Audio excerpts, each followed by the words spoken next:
Hello, this is the video for Saturday, June 20. Today our Bible reading is Leviticus chapter 26. There's a link to that passage in the description of the video, and I encourage you to read the passage.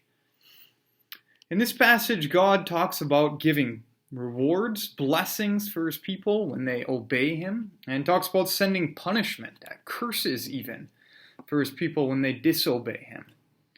But I want to focus on something that's maybe a little bit easy to miss. Right about the time God is transitioning from talking about the rewards to talking about the punishment.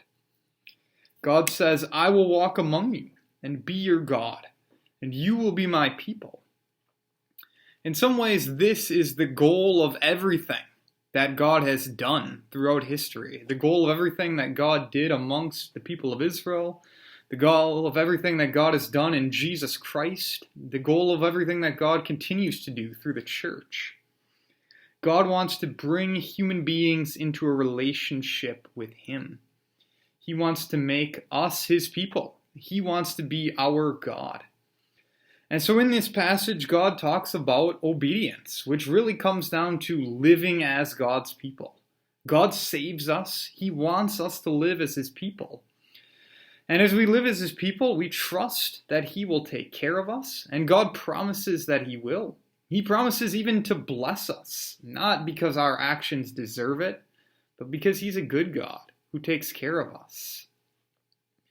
But God tells his people here that if they disobey, if they choose not to live as his people, there are consequences.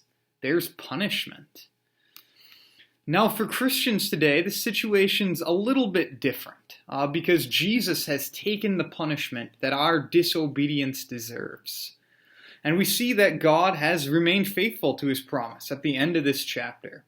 After all of the threats that God gives to try to call his people to obedience, after all of the judgment that God will carry out when his people will, in fact, fail to live for him, God doesn't reject them entirely. God brings them back. He offers them forgiveness in Jesus Christ. God calls us to live for him, to live as his people, because he saves us and he takes care of us. And God forgives us when we don't in Jesus Christ. So let's live as God's people, and let's trust that God will take care of us. That's what I thought about as I read today's passage. If you've got thoughts, comments, questions of your own, please feel free to share them. Thanks again for watching. Have a great day.